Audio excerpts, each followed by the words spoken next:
வணக்கம் நண்பர்களே. இன்றைக்கி நம்ம பிடித்த வெள்ளாடில் ஒன்று குட்டி போட்டிருக்குது, 2 பொட்டை குட்டியாக போட்டிருக்குது. நான் கிடா குட்டி போடணும்னு நினச்சேன், பொட்டை குட்டி போட்டிருக்கு. ஏதாவது ஒரு ஒன்றாவது கிடா போட்டிருக்கலாம், ஆனால் எதுவும் 2மே பொட்டையாக போட்டிருக்குது. சரி, இருந்தாலும் பரவாயில்ல, இன விருத்திக்காக வச்சுக்கலாம். அடுத்து கண்ணுக்குட்டி பாருங்கள், நம்ம வர்ற வழியில் எதிர வந்துட்டு தண்ணி குடிச்சிட்டு போய் படுக்கக்கூடிய நேரம் ஆகிட்டு அவங்களுக்கு படுக்க போகுது. அடுத்து தண்ணி வைக்க போகிறேன். தண்ணி திறந்து வச்சுருக்கிறேன். இன்றைக்கி காலையிலே வந்துட்டு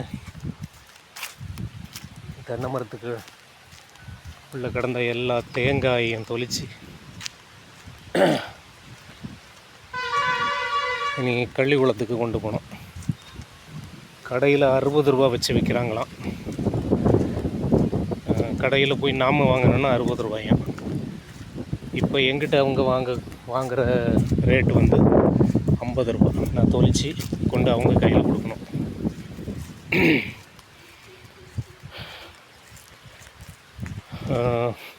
இன்றைக்கி என் பொண்ணு என்னோடய ஸ்கூட்டி எடுத்துகிட்டு போயிடுச்சு. அதனால் இன்றைக்கி கள்ளிக்குளம் போக முடியல. தேங்காயெல்லாம் தொளிச்சு வச்சுருக்கேன். இனி நாளைக்கு எடுத்துகிட்டு போகணும். பாருங்க, வெள்ளாடெல்லாம் மேய்ஞ்சிட்ருக்குது. ஒரு வெள்ளாடுக்கு கால் இல்லை, என்னன்னு தெரியல, முள் குத்தி இருக்குதா என்னன்னு தெரியல, அங்கே நொண்டுது. நானும் கால் எல்லாம் பிடிச்சி பார்த்தாச்சு,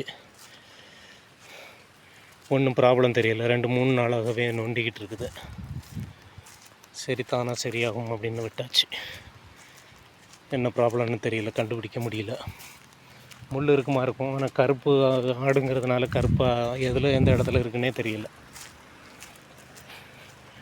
ஓகே, அப்படி தென்னை மரத்துக்களை வந்துக்கிட்டு இருக்கிறோம்.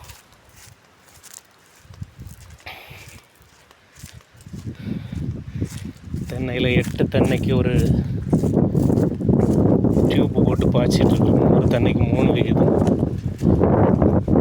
பாருங்கள், 8 தென்னைக்கு பாயுது. அது ஸ்பீடாக பாய்ஞ்சிடும், 1/4 மணி நேரத்தில் பாய்ஞ்சிடும். அது நல்லா ஃபுல்லாக தண்ணி பாய்க்கிறது.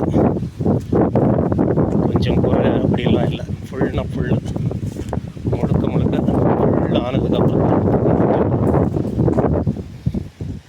நல்ல சிஸ்டம்.